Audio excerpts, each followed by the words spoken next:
to Joshua chapter 20. Joshua chapter 20.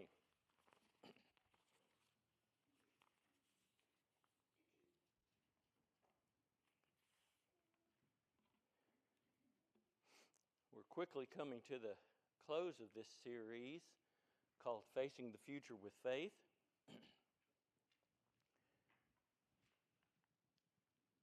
For next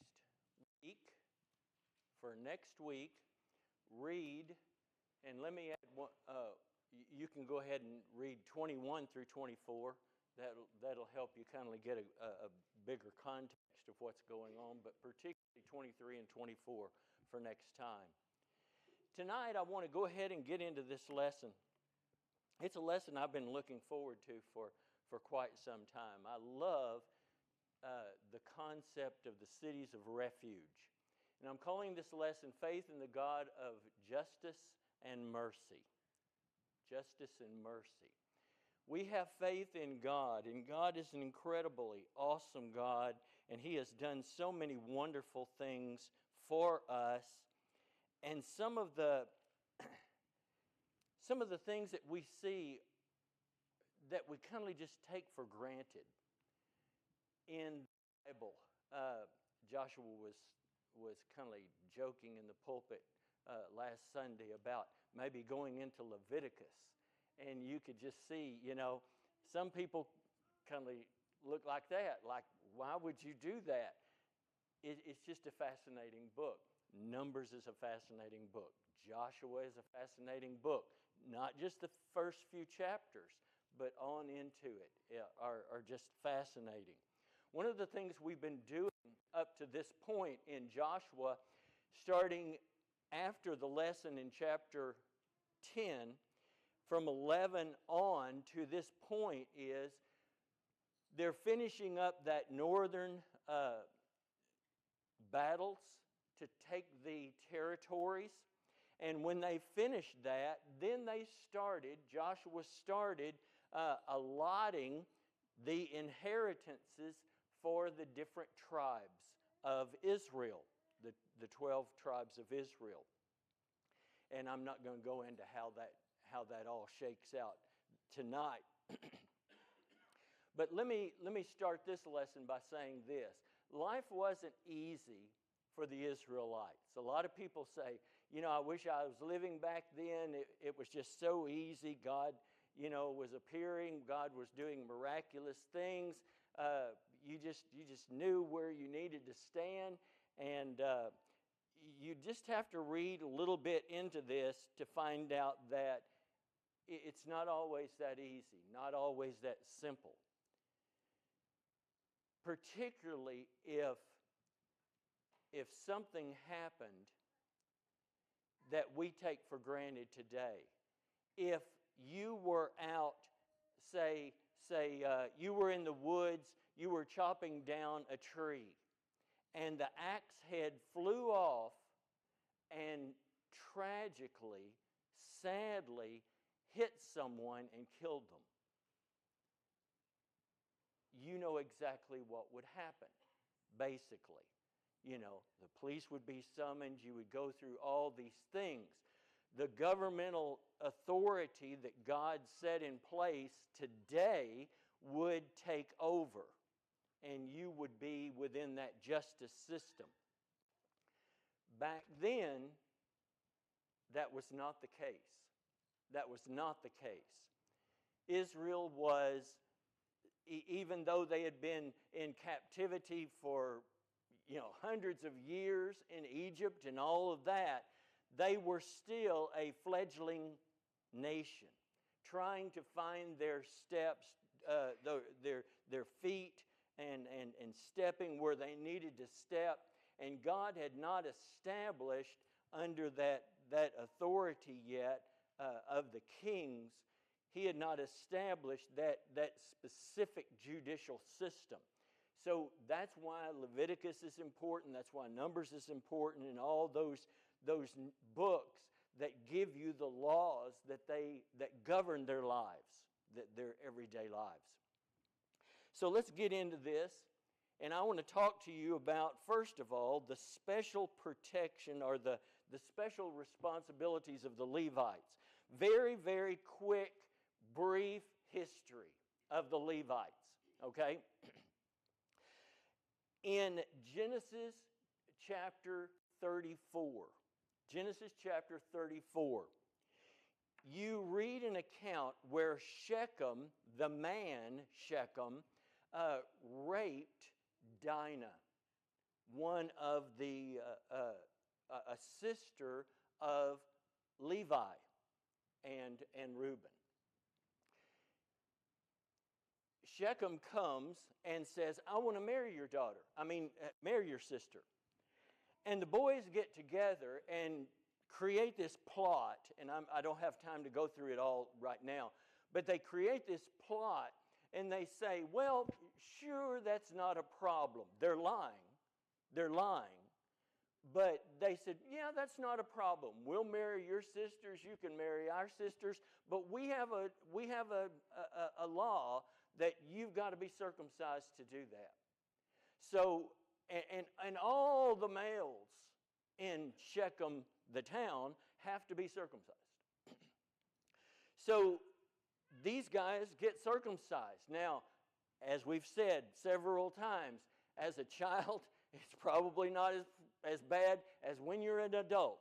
On that third day, Genesis chapter 34, on that third day, when the men were just hurting badly, couldn't do anything, incapacitated, Levi and his brother, Simeon, go in and kill every male in Shechem. Every male. Jacob is livid.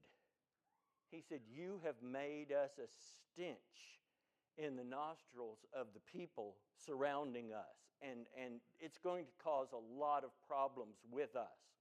Now, there's a lot of other things go on, but fast forward to chapter 49 of Genesis. Chapter 49.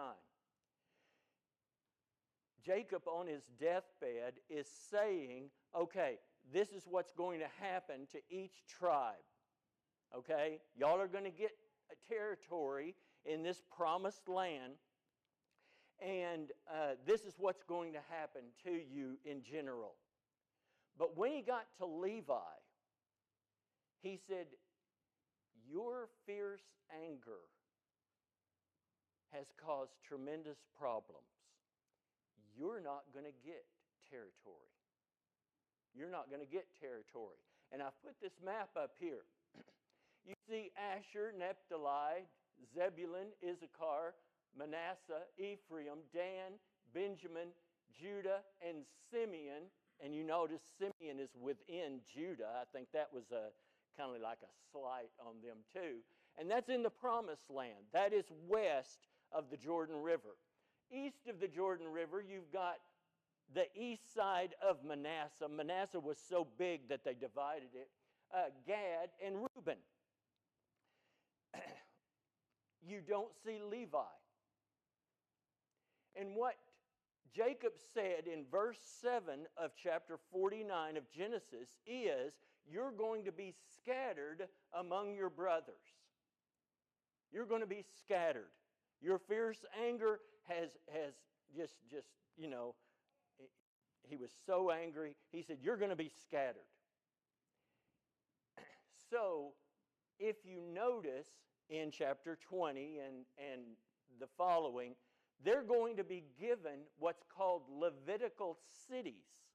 They're going to be given cities in every one of these tribal territories. 6 of these cities are going to be used for a very, very specific responsibility. Now, their main job was to assist the priests and to teach the law. Okay? Assist the priests, teach the law. But they had some special responsibilities with these 6 cities.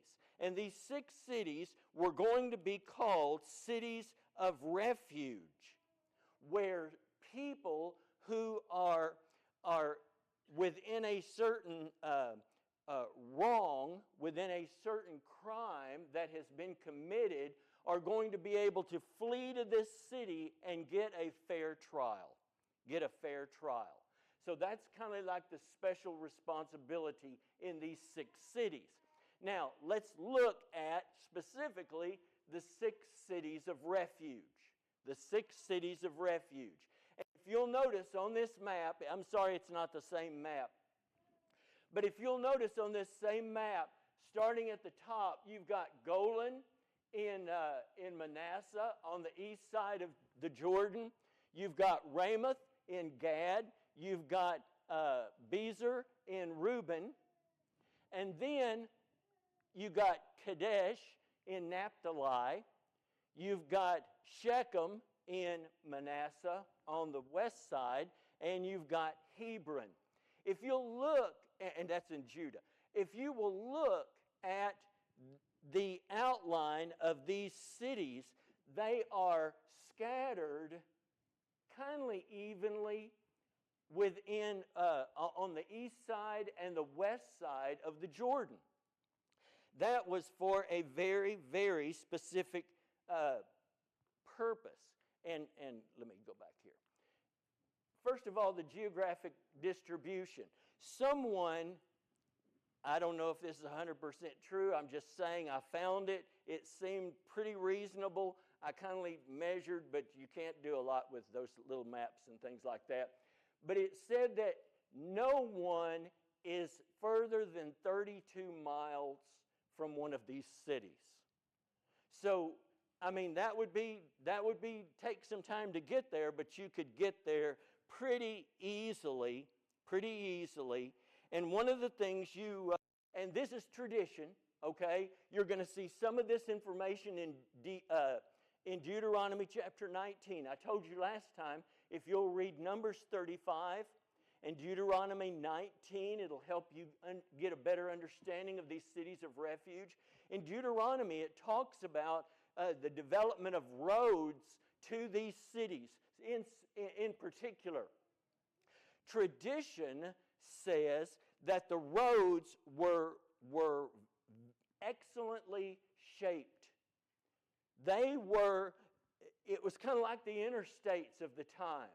They spent extra time on these roads because of God's justice and mercy. God wanted everyone in this particular crime, we'll talk about that in just a minute, to have a fair shake, to have a fair trial, and this is where you can go to get that.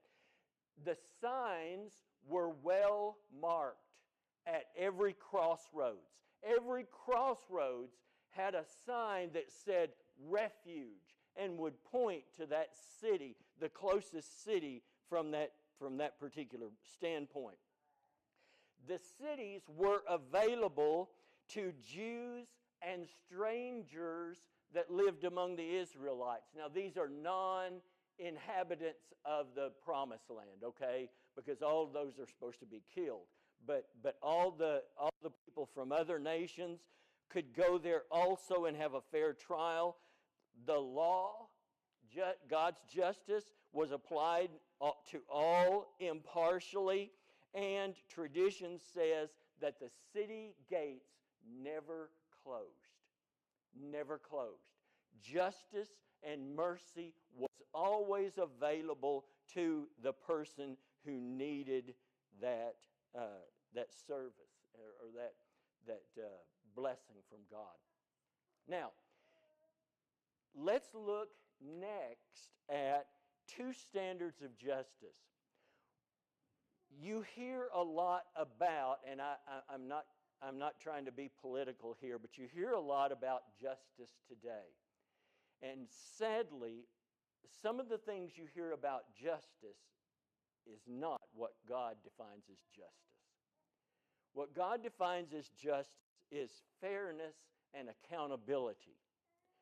Everybody wants fairness, but not everybody wants accountability. And that is extremely important in God's justice. So let's look first at the standard of fairness, particularly in the process of seeking refuge. This has to do with your legal rights and the fair trial. Now, I told you an example. If I was out in the woods cutting with my axe and the head of the axe flew off and hit my good friend and killed him, you do realize that is totally accidental. What the law today calls involuntary manslaughter. This is not like first-degree murder where you hate somebody, you plan something, you premeditatedly figure out how you are going to kill this person. This has nothing to do with that. This has to do with accidental death. Accidental death. And I think it is fascinating that God had planned for all these things to protect not only the justice, but also His mercy. So this is non-intentional. Okay, non-intentional. So what is the process? Number one, you flee immediately. God also allowed family members to, I don't know how you would say, just appoint an avenger of blood, a redeemer of blood. It's the Goel. If you remember, and this has been a couple of years ago, but we did Ruth, the book of Ruth. Boaz was the Goel of Abimelech. You know, he was the redeemer who could, and he said, there's another kinsman redeemer that's even closer than I am, to redeem Elimelech's land. Well, that's kind of what this is, only it has to do with blood has been spilt, and I have been designated from the family to see that justice is done. Now, what justice means, and remember, there's no major legal system here yet where the government takes over with kings and all that. So you've got this system where a family takes care of this. It's not supposed to be vengeance, but you know there's a lot of feelings involved here. So this person, once he is appointed, goes after the guy who killed. Hopefully this guy has had a head start and he is gone. Fleeing immediately is important. You don't wait around. If you want a fair shake from God, you have to go immediately and do what He asks you to do. Number two, you present your case. You go straight to the city gates where the elders meet. Do you remember Boaz went to the city gates, right, and got some elders when he was doing business to redeem the land. So what happened is this guy that killed a person would rush to that city, would go into the city, go into the gate, and go to those elders and present his case quickly. Now, it doesn't mean you present all the evidence. It doesn't mean all that. It just says you tell them what's going on. You tell them what's going on. At that point, the elders would put you in an asylum kind of thing, a refuge to where the avenger of blood could not get at you. Could not get at you. It is temporary protection until the next step, this case could be investigated thoroughly. It was important, it was imperative that these people investigate your case thoroughly. One thing that I think is is really good about God's law is that you are innocent until proven guilty.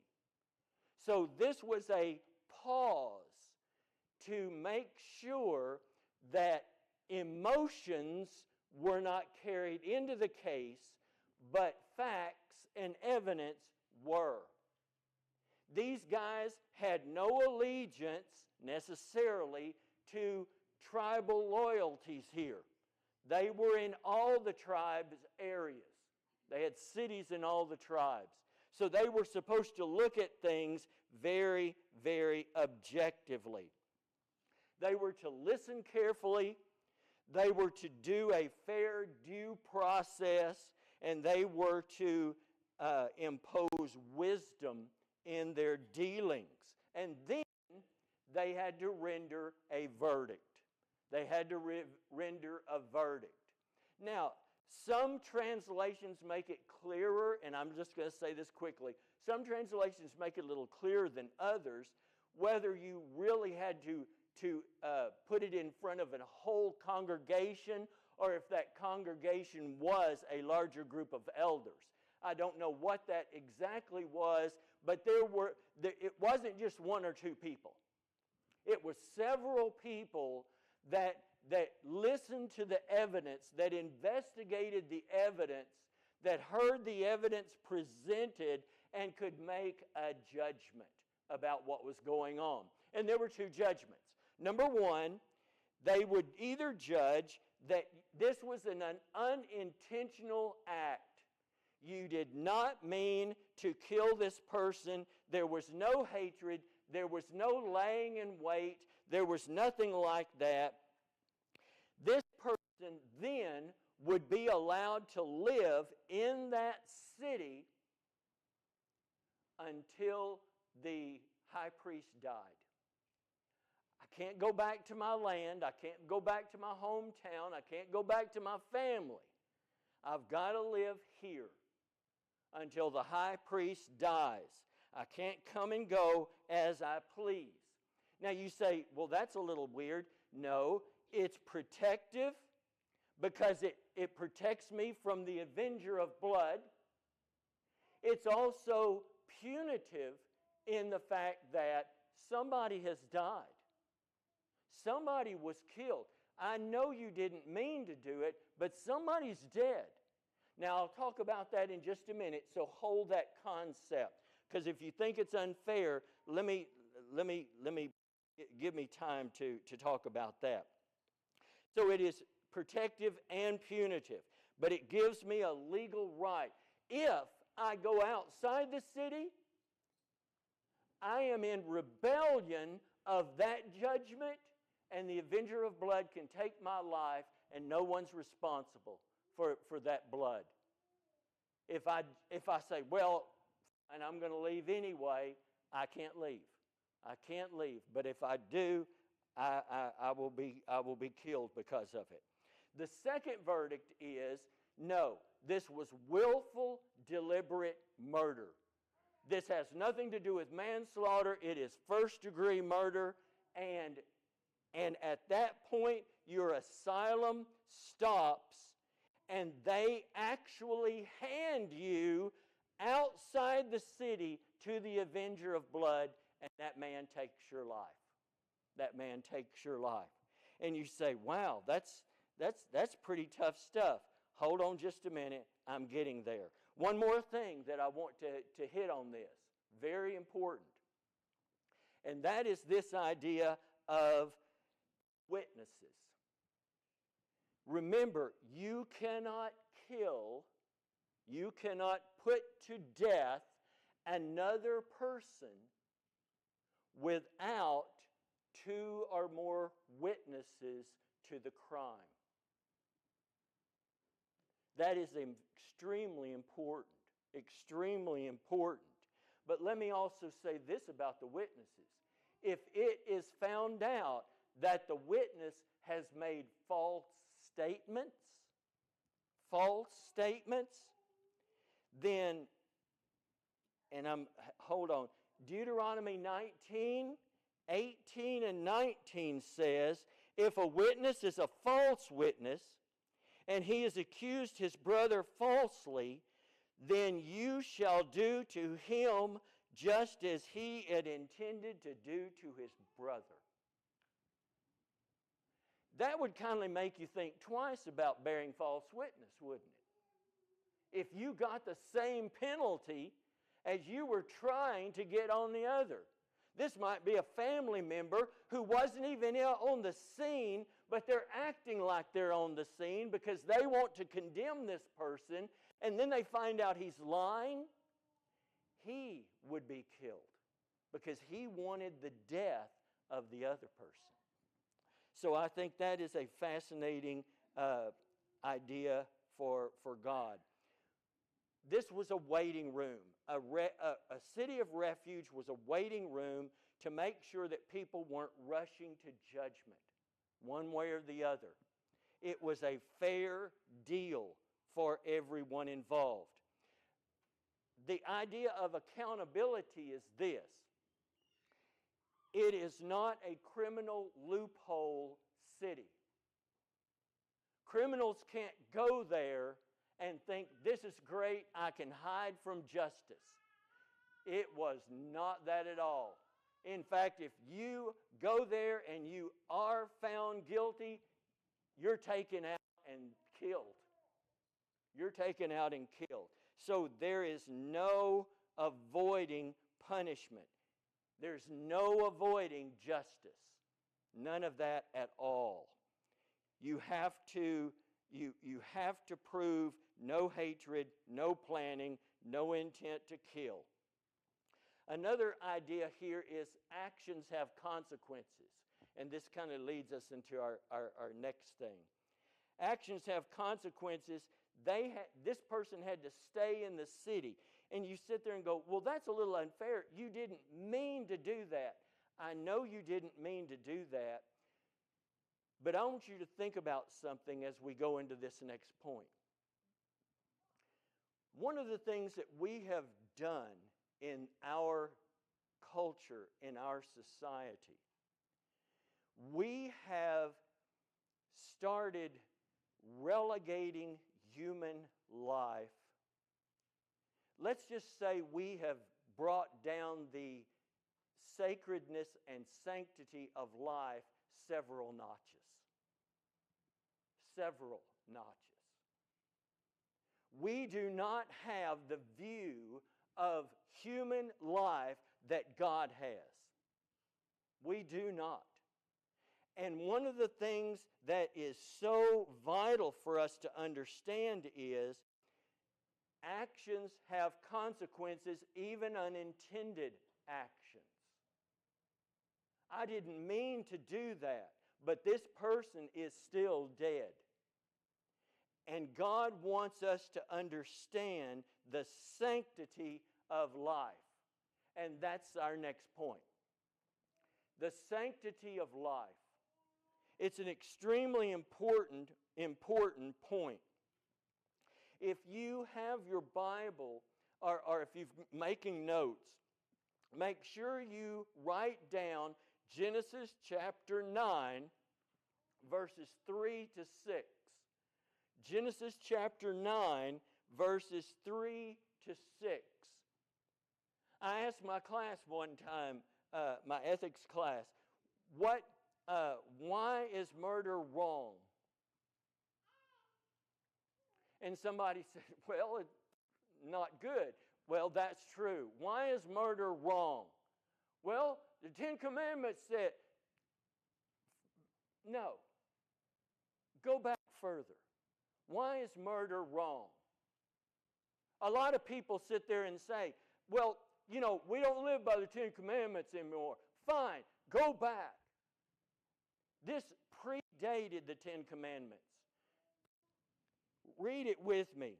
Every moving thing that is alive shall be food for you. I give all to you, as I gave the green plant. Only you shall not eat flesh with its life, that is its blood.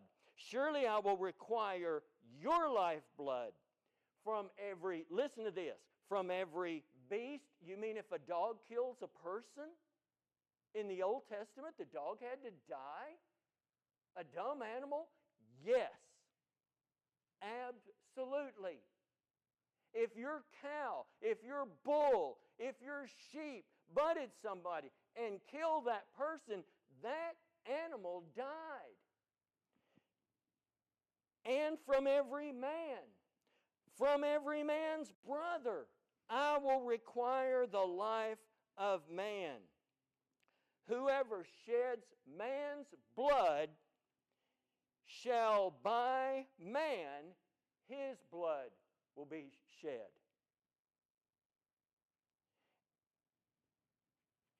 Why?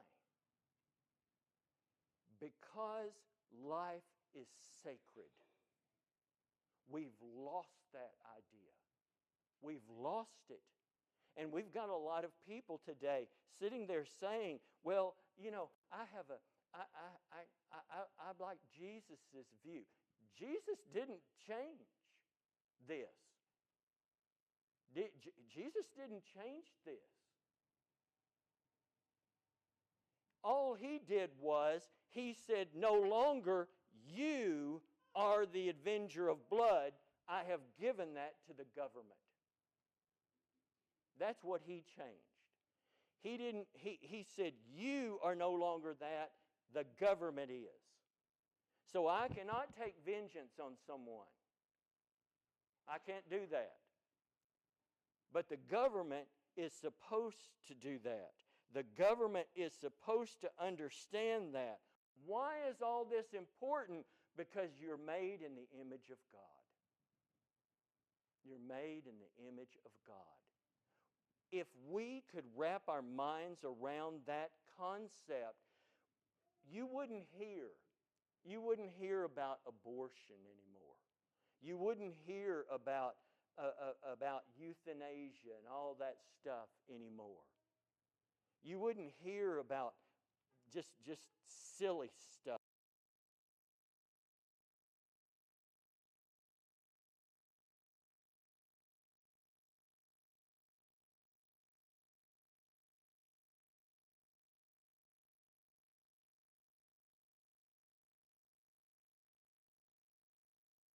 He allowed that avenger of blood to take that price.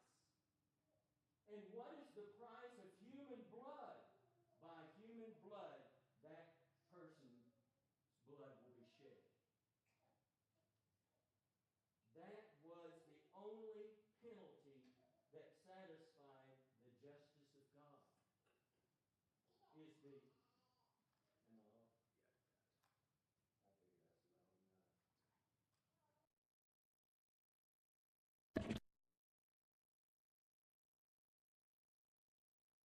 that's loud enough. Okay.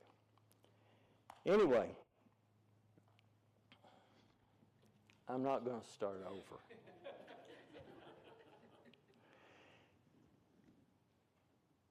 Deuteronomy 19,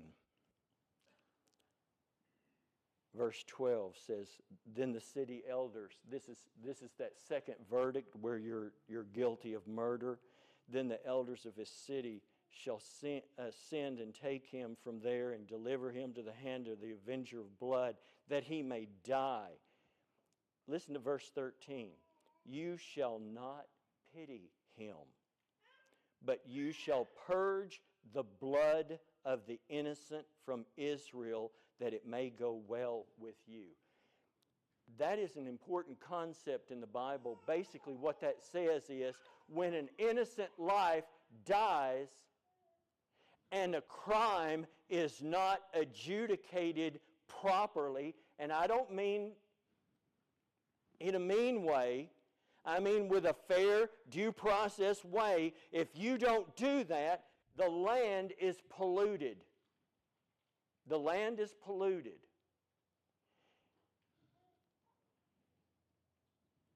Can you imagine? Can you imagine what our country looks like to God?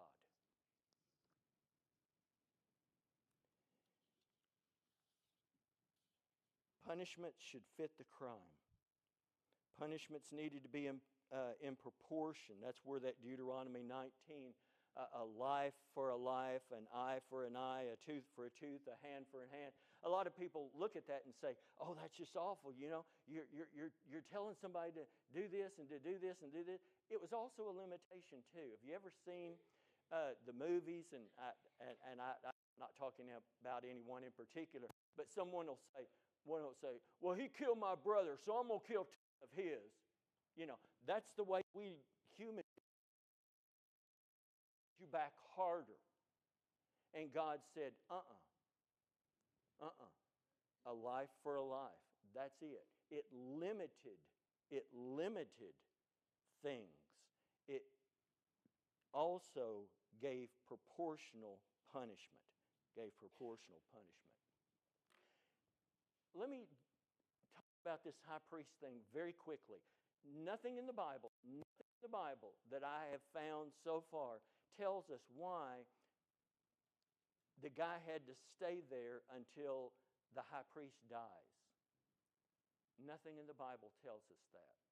So this is absolutely from the book of Michael, just is extrapolating from what I think the Bible is talking about, and you can just dismiss all of that if you want to. The high priest is, from the Bible, the spiritual representative of a nation at that time. What it seemed to be saying was this, and this is like I said, this is me. There was no payment that was acceptable, anything short of death. A lot of people believe that the death of the high priest was seen by God to be a substitute for the lives of the people who had sought refuge in that city. And as the high priest dies, then that person can now go home to his city, to his field, to his family, in such a way as not to worry about any retribution at all. So it's like the high priest died in that person's place to satisfy the law. Now, let me stop here just very quickly and say this. Is that not exactly what has happened with Jesus Christ for us? Our high priest sacrificed the perfect sacrifice, but he was the sacrifice. He died for us. Just something for you to think about. What was the basic purpose of God's judicial procedures and processes? When murder, like I said, goes unpunished, it defiles a land. Numbers 35, verse 33 says, "Blood pollutes the land, and no redemption or expiation can be made for the land for the blood that is shared on it, except by the blood of him who shed it. You will not defile the land." Numbers 35, Deuteronomy 19 again keeps pounding that. God emphasizes fairness and accountability. No one was supposed to be able to buy their way out of justice and accountability. That's why the penalty for bribery of judges was so severe. You cannot buy your way out of justice. No one was condemned also without a fair trial. And understand, with all of these procedures and rules and things, this has nothing to do with procedures and rules specifically. It has to do with living a holy life. It has to do with living uprightly. That's what God wants. God is not as concerned with the process as He is with your holy life.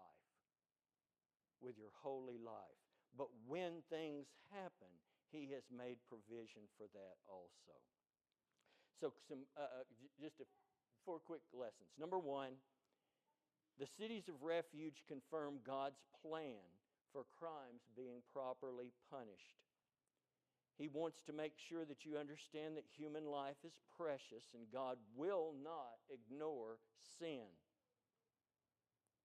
But vengeance should not be a personal matter. And through civil institutions today, punishment should be proportional to the wrongs committed.